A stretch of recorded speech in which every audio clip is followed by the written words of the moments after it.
En esta clase vamos a explicar las voltametrías de pulso, que son metodologías voltamétricas que surgen por la necesidad de disminuir la corriente residual, donde de esta manera, al disminuir la corriente residual, lo que vamos a lograr es aumentar la sensibilidad de los métodos voltamétricos que habíamos visto hasta el momento.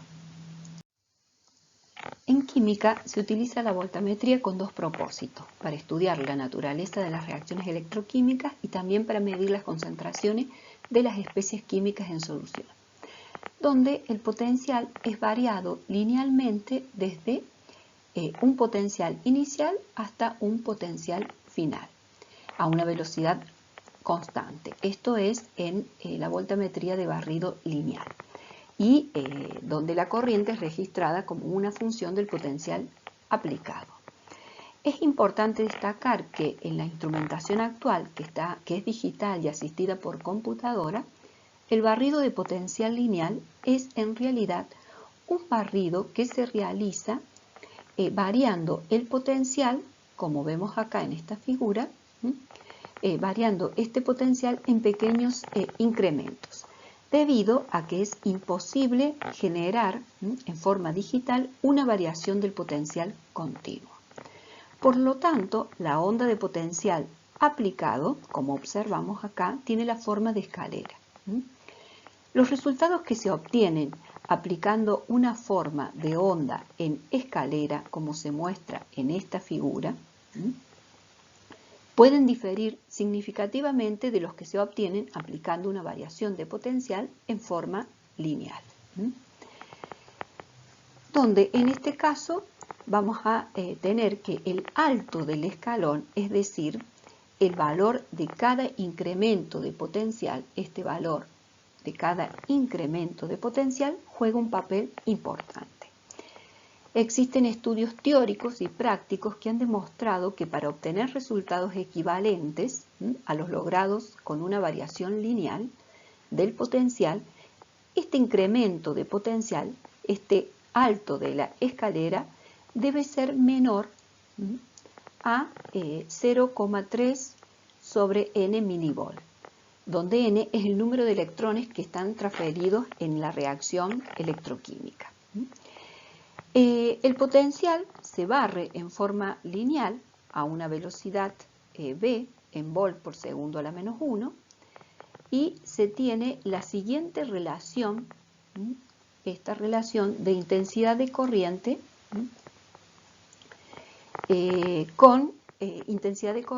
con la concentración, donde esta intensidad de corriente puede ser una intensidad de corriente de un pico, como vamos a ver luego a continuación, va a aumentar con la raíz cuadrada de la velocidad de barrido, y también va a aumentar en forma lineal con la concentración. La primera relación, o sea, esta relación constituye, como vamos a ver más adelante, un criterio de reversibilidad, mientras que la segunda es de interés analítico.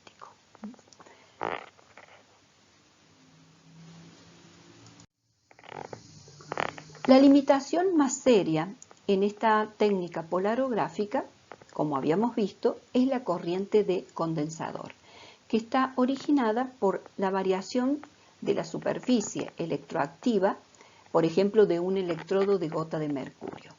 Esta corriente decae muy rápidamente y en realidad se genera con electrodos de cualquier material, pero en electrodos de la superficie fija esta corriente es mucho menor.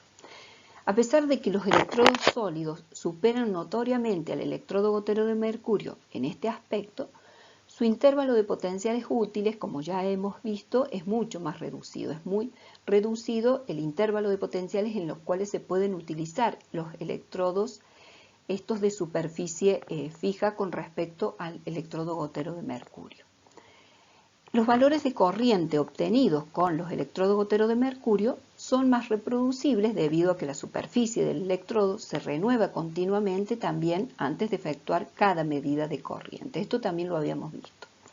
Es por eso que se pretenden desarrollar nuevas técnicas electroquímicas, específicamente voltamétricas, que consideran que vale la pena mantener estas características ventajosas del electrodo gotero de mercurio, buscando modos de reducir la corriente de condensador, dando origen a distintos métodos que tienden a minimizar esta corriente.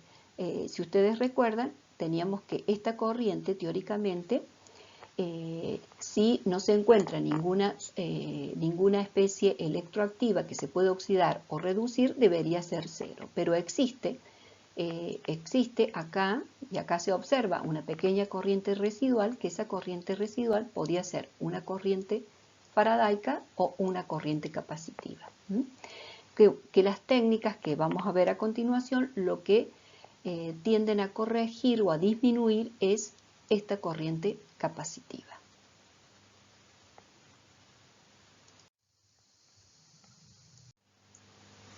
La corriente medida en cualquier técnica voltamétrica consta de dos términos principales: la corriente faradaica, y que es debido a un proceso de transferencia de electrones, que es debido a las reacciones de reducción u oxidación entre la sustancia electroactiva y el electrodo.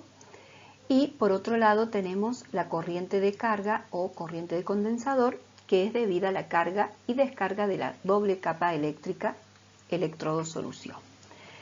La corriente de carga no puede ser eliminada, pero se han desarrollado una serie de métodos para minimizarla. En general, estos métodos se van a fundamentar en el diferente comportamiento en el tiempo de ambas corrientes cuando nosotros aplicamos un potencial al electrodo de trabajo. La corriente faradaica aumenta monótonamente durante la vida de la gota, como vemos acá, que la corriente faradaica va aumentando durante la vida de una gota de un electrodo de mercurio, suponiendo que estamos trabajando con un electrodo gotero de mercurio, pero vemos que luego cae esa corriente a cero, a un valor cero. Esto sucede porque la gota se descuelga del capilar. En contraste a esto, la corriente de carga, vemos acá tenemos la corriente, el comportamiento de la corriente de carga con el tiempo. Esta corriente de carga decrece paulatinamente. En todo momento, la corriente medida durante la vida de una gota es la suma de ambas corrientes, faradaica y la corriente capacitiva. Pero puede verse que muy cerca del final de la gota de mercurio, la corriente faradaica alcanza un valor máximo. Acá la corriente faradaica alcanza un valor máximo, mientras que la corriente de condensador se hace muy pequeña. Por lo tanto, se puede medir a un tiempo tau transcurrido desde el nacimiento de la gota, próximo al final de la vida de la gota, la corriente, y donde vamos a tener que el componente faradaico prevalece sobre el componente de corriente de carga, que prácticamente esa corriente de carga es nula.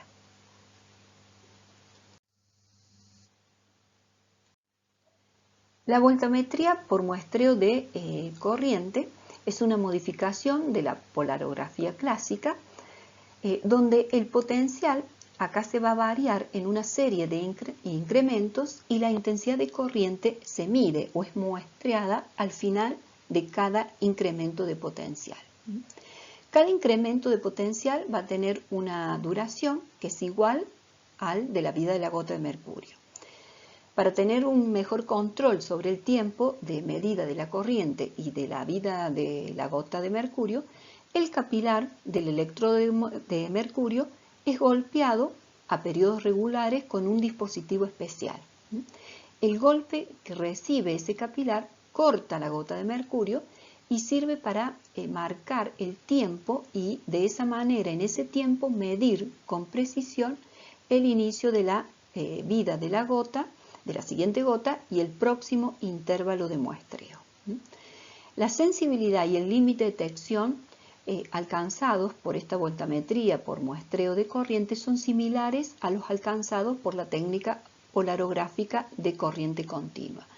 Pero, como observamos en la figura, se obtiene una curva de corriente potencial mucho más uniforme que respecto a la de la polarografía de barrido lineal, lo que facilita la ubicación tanto del potencial de media onda como la medida de la corriente límite, y con la corriente límite obtener así la corriente de difusión.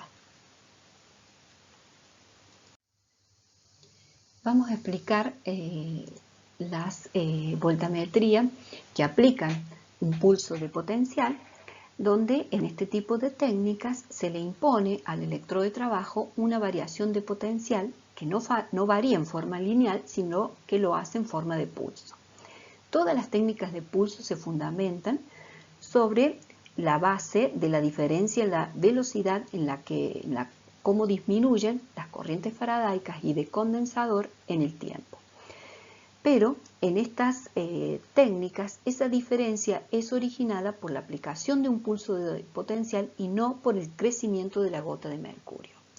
Por lo general, en estas técnicas el potencial es variado abruptamente desde un potencial E1, este potencial E1, hasta un potencial E2. Después de que el potencial E2 se ha mantenido durante un cierto tiempo a ese potencial, vuelve a el valor de potencial E1. El ciclo, este ciclo completo E1, E2 y E1 constituye un pulso de potencial. Durante el tiempo que permanece aplicado ese potencial E2, la corriente de carga, o sea, la corriente de condensador, decae, esta corriente, decae exponencialmente con el tiempo, mientras que la corriente faradaica lo hace a esa disminución de corriente como una función de 1 sobre el tiempo a la 1/2. Como vemos, la corriente faradaica decae a una velocidad menor que la corriente capacitiva. Y por consiguiente, si se mide la corriente cerca del final del pulso que se está aplicando, la corriente resultante será debida principalmente al proceso faradaico, o sea que ha disminuido la corriente, en este punto ha disminuido la corriente capacitiva. Estamos midiendo al final del pulso una corriente donde prevalece la corriente faradaica y prácticamente es despreciable la corriente capacitiva. Sobre la base de estos principios es que se ha desarrollado una serie de técnicas voltamétricas en las que el potencial se aplica al electrodo en forma de pulso. Estos pulsos de potenciales pueden ser un pulso de potencial, como les acabo de describir, o si no, un pulso de potencial en forma de onda cuadrada. Este sería un pulso de potencial en forma de una onda cuadrada, donde acá perfectamente podemos ver cómo va decayendo exponencialmente la corriente de carga o corriente capacitiva, y donde vemos que la corriente faradaica disminuye, pero esa disminución es mucho menor, de tal manera que cuando medimos esa corriente casi al final del pulso, prácticamente la corriente es la componente faradaica y no la componente capacitiva. La voltametría de pulso normal, esta voltametría de pulso normal consiste en aplicar al electrodo de trabajo una serie de pulsos, esta serie de pulsos de amplitud creciente, comenzando desde un potencial, inicial, en donde no ocurre ninguna reacción electroquímica. Y vemos que el potencial retorna, este sería el pulso de potencial, que se aumenta el valor del potencial y luego retorna al valor inicial entre pulso y pulso. Todos los pulsos tienen la misma duración, ancho de pulso, y la corriente se mide, se muestrea en un tiempo cerca del final del pulso, o sea que la corriente se mide acá. En cada pulso se mide casi al final del pulso. En el caso de un electrodo gotero de mercurio, se aplica un pulso por gota y la gota es obligada a descolgarse al finalizar la medida. O sea que una vez que se mide la corriente, se corta y cae la gota. La medida de la corriente al final del pulso, que coincide con el final de la gota de mercurio, tiene la ventaja de que en ese momento la contribución de la corriente capacitiva es mínima en ese momento. Entonces, como ya vimos en la anterior presentación, cómo variaba con cada pulso la corriente capacitiva y la corriente faradaica, que casi al finalizar del pulso la corriente capacitiva se hacía mínima. Bueno, en este caso, esta es la señal de excitación que se aplica a la celda, esta celda voltamétrica. Esta señal de excitación, este barrido de potencial, me va a originar una respuesta, la respuesta es el voltamograma, en este caso un voltamograma de pulso normal, que como observamos la forma de las curvas corriente potencial obtenida es similar a la forma de una sigmoidea obtenida en las curvas de la polarografía clásica. Acá las corrientes de difusión desarrolladas en esta voltametría de pulso normal permite obtener un método voltamétrico más sensible y con un menor límite de detección. ¿Por qué? Porque nosotros estamos midiendo la corriente al finalizar el pulso, donde prácticamente la corriente capacitiva es despreciable. En la voltametría de pulso diferencial se impone una serie de pequeños pulsos de potencial sobre una rampa de potenciales que varía en forma de escalera. Esta es la rampa de potenciales que varía en forma escalonada. Y sobre esta rampa de potenciales es que se aplica siempre un mismo pulso en cada, que si se trabaja con un electrodo gotero de mercurio, se aplica cada pulso a cada gota de mercurio. Frecuentemente estos pulsos tienen una altura de un potencial de 50 milivolts y una duración de 60 milisegundos. Y acá la corriente se mide dos veces. Uno antes de aplicar el pulso y otro casi al finalizar el pulso. Luego, acá, casi al finalizar el pulso. Luego, lo que se hace es registrar la diferencia entre estas dos lecturas de corriente en función del potencial aplicado, obteniendo de esta manera una curva corriente potencial en forma de un pico simétrico y en algunos casos suele ser agudo.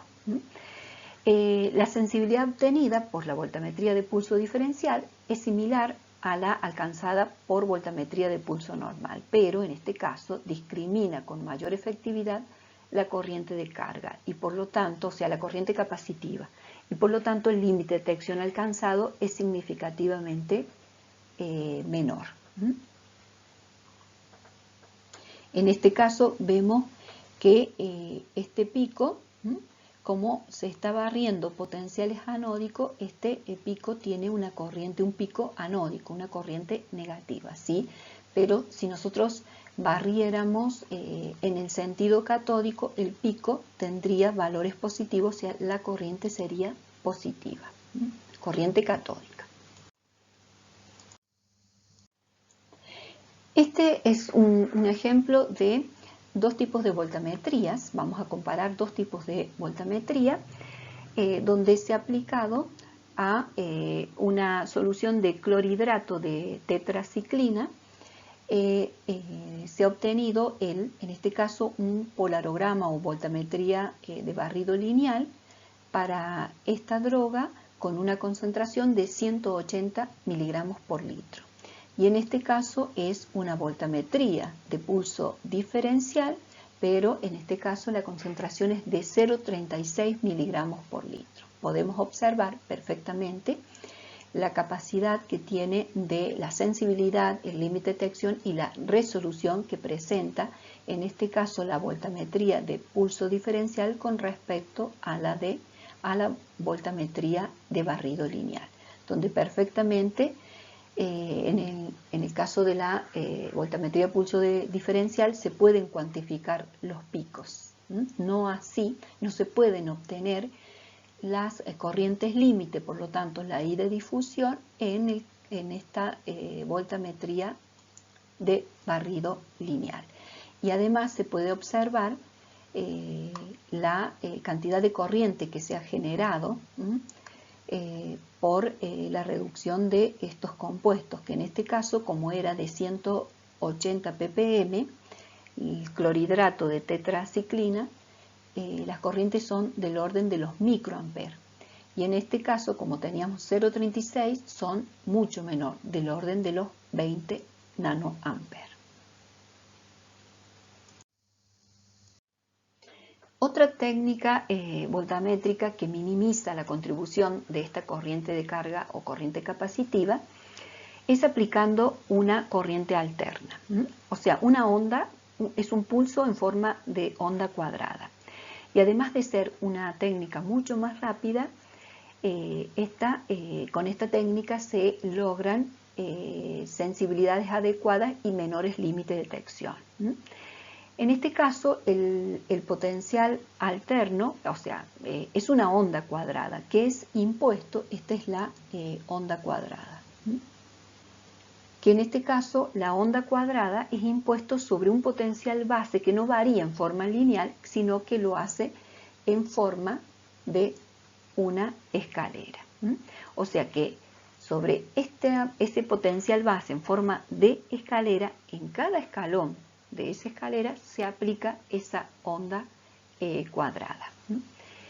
Esta onda cuadrada también puede ser considerada como una serie de pulsos de potenciales alternados en una dirección, como vemos, en una dirección y luego en otra dirección con relación a un valor central.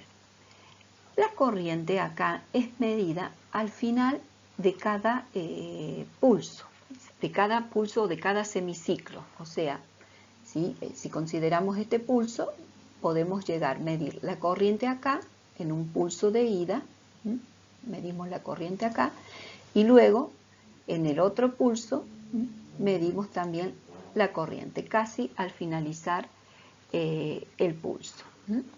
Bueno, existen varios tipos de voltametría de onda cuadrada. La más de onda cuadrada, las más usadas son las de barrido de Oster-Young y la otra, la de barrido de Barker, donde en este caso en la voltametría de Oster-Young se aplica un ciclo a cada escalón, mientras que en la otra modalidad, la de Barker, se aplica varios ciclos en cada escalón. Acá perfectamente observamos en este barrido de Oster-Young que en cada escalón se va a aplicar un ciclo. Y acá en el barrido de Barker se va a aplicar en cada escalón, este es un escalón, se aplican varios ciclos de pulsos en forma de onda cuadrada.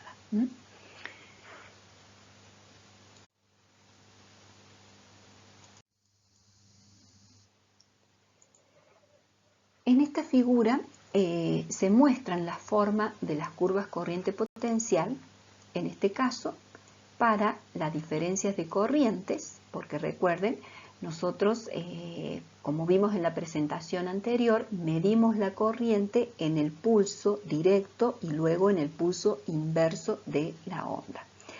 Y ese pulso directo puede estar dado en un sentido catódico, reducir una especie electroactiva y si es reversible esa reacción, cuando luego el pulso inverso se barre en potenciales anódicos y se puede lograr la oxidación del analito. O sea que tendríamos dos corrientes, una catódica que recuerden es positiva y una anódica que recuerden es negativa. Donde en este caso, acá está representado en esta curva corriente potencial estas diferencias de corriente en función del potencial, donde observamos un pico. Y en esta figura lo que está representado va a ser las corrientes para un pulso que estamos aplicando en sentido directo y el otro en sentido inverso, que uno de los picos corresponde a la reducción del analito y por lo tanto es unicatódico, y el otro de los picos corresponde a la oxidación del analito y por lo tanto unianódico. Eso sí, siempre que el sistema sea reversible. Bueno, lo que más se utiliza, por lo tanto, en este caso, por lo que va a dar mayor sensibilidad y menor límite de acción al método, es la representación, esta representación de la diferencia de corrientes en función del potencial. Otra ventaja de la voltametría de onda cuadrada es su velocidad, que según el instrumento pueden alcanzarse velocidades de barrido del orden de los 80 volt por segundo, pero lo frecuente es usar velocidades de algunos 100 milivolt por segundo.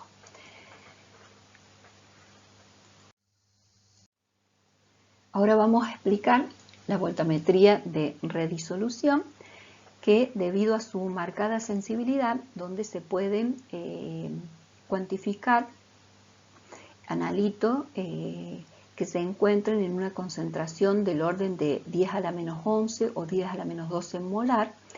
Debido a esta marcada sensibilidad, estos métodos voltamétricos de redisolución son muy utilizados para la determinación de vestigios de metales en muestras clínicas y ambientales, donde en este caso, en los métodos de redisolución, el analito se preconcentra primero sobre un microelectrodo, normalmente desde una disolución agitada.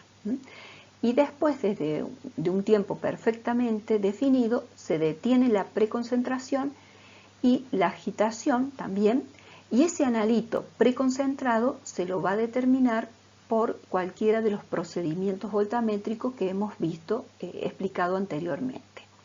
O sea que esta voltametría de redisolución podemos considerarla como una técnica en dos etapas, una etapa de preconcentración y una etapa de análisis o de redisolución. Donde la etapa de preconcentración, esta etapa de preconcentración, se efectúa, como ya dijimos, una preconcentración del analito sobre la superficie del electrodo de trabajo, que se lo hace desde una disolución agitada. Esta preconcentración se puede realizar en dos formas.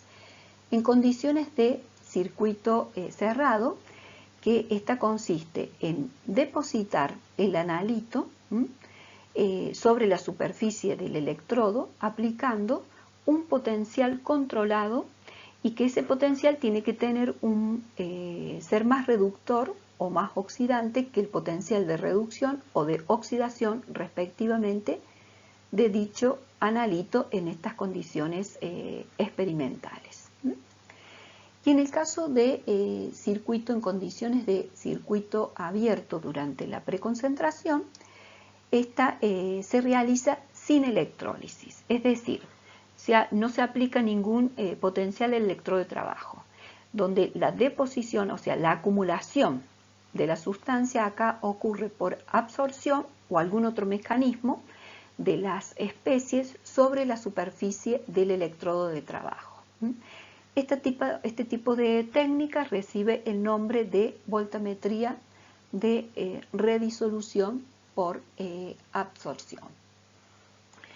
Durante la etapa de preconcentración, solo se deposita una fracción del analito en la superficie del microelectrodo, por lo tanto los resultados cuantitativos no solamente van a depender del control del potencial de deposición, en el caso de que estamos trabajando en circuito cerrado, sino del área del electrodo, o sea, el tamaño del electrodo, la velocidad de agitación y la duración de la preconcentración, tanto en de las soluciones muestra como de los patrones utilizados en la calibración.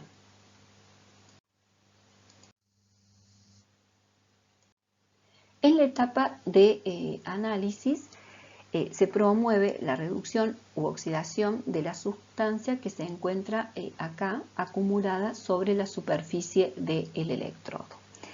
Y esa promoción de la reducción u oxidación se va a realizar aplicando cualquiera de las técnicas voltamétricas que hemos visto anteriormente: voltametría pulso normal, pulso diferencial, voltametría barrido lineal o voltametría de onda cuadrada. Si el analito que se ha depositado sobre la superficie del electrodo se encuentra en su forma oxidada, en la etapa de análisis lo que tenemos que lograr es la reducción del mismo, del analito. En este caso el método se llama redisolución catódica. Si el analito preconcentrado sobre la superficie del electrodo se encuentra en su forma reducida sobre la superficie del electrodo, lo que nosotros tenemos que lograr por cualquiera de las técnicas mencionadas anteriormente, la oxidación del analito. Y en este caso la técnica se denomina redisolución anódica.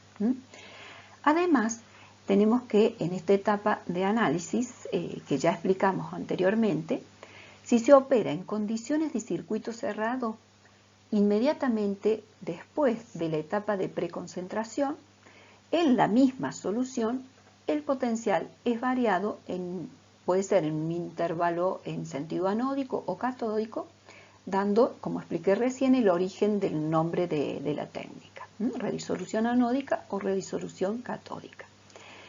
En el caso de que se trabaje en condiciones de circuito abierto, frecuentemente es necesario aplicar en la misma solución, sin retirar el electrodo, antes un barrido de potencial, ¿no es cierto? Un potencial durante un cierto tiempo para reducir u oxidar la especie preconcentrada y luego efectuar el barrido de potencial. Esta etapa se puede realizar ya sea en la misma solución donde se efectuó la preconcentración, o lo que podemos hacer es retirar el electrodo en donde se ha acumulado el analito y llevarlo a otra solución. En esa otra solución, por ejemplo, que se encuentre el electrolito soporte puro. En esa otra solución es cuando aplicamos el potencial de redisolución, que puede ser anódico o catódico.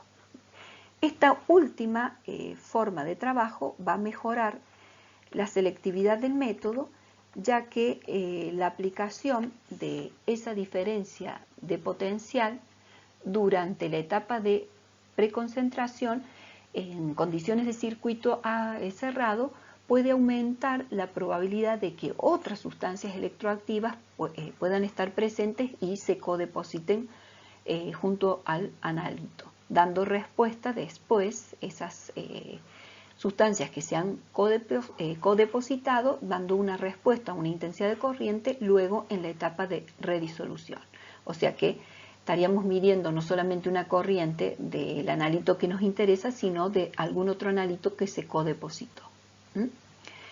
Bueno, como respuesta a esta variación del potencial que hemos aplicado, como ustedes ya saben, se origina una corriente, que en el caso de la representación gráfica de corriente en función del potencial va a aparecer un pico, que la altura de este pico nos va a dar una medida de la concentración del analito, mientras que el valor del potencial que corresponde a ese pico, una indicación cualitativa del mismo.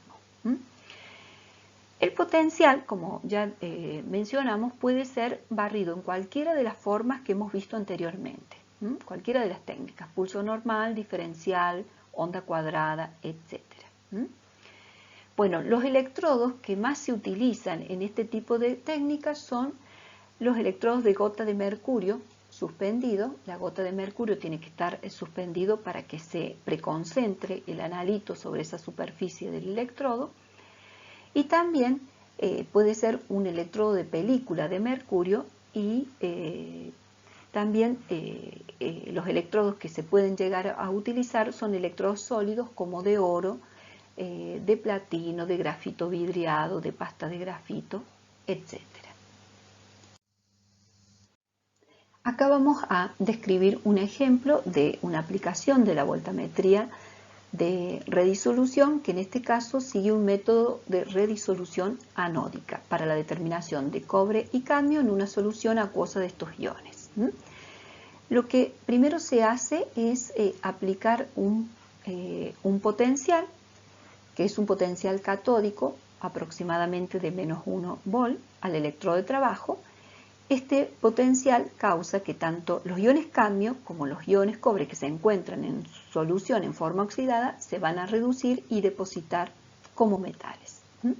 Bueno, este electrodo se mantiene a este potencial durante varios minutos hasta que se acumula una cantidad significativa de estos metales.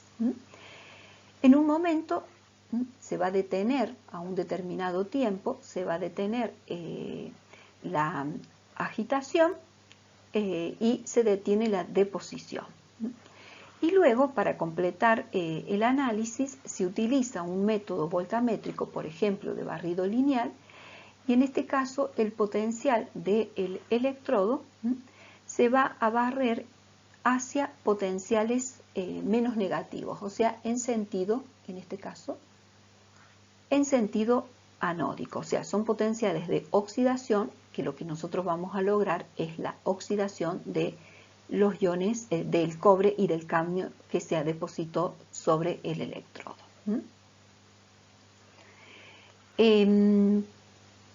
Esta figura también muestra, en este caso acá, el voltamograma obtenido.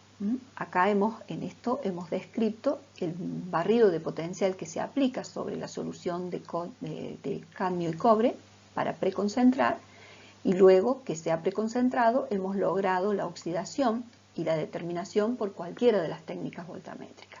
Y como respuesta a este programa de potenciales, lo que obtenemos es este voltamograma, donde lo que observamos que a un potencial, en este caso más negativo que -0,6 volt, el cadmio empieza a oxidarse, originando un aumento brusco de corriente. ¿Está bien?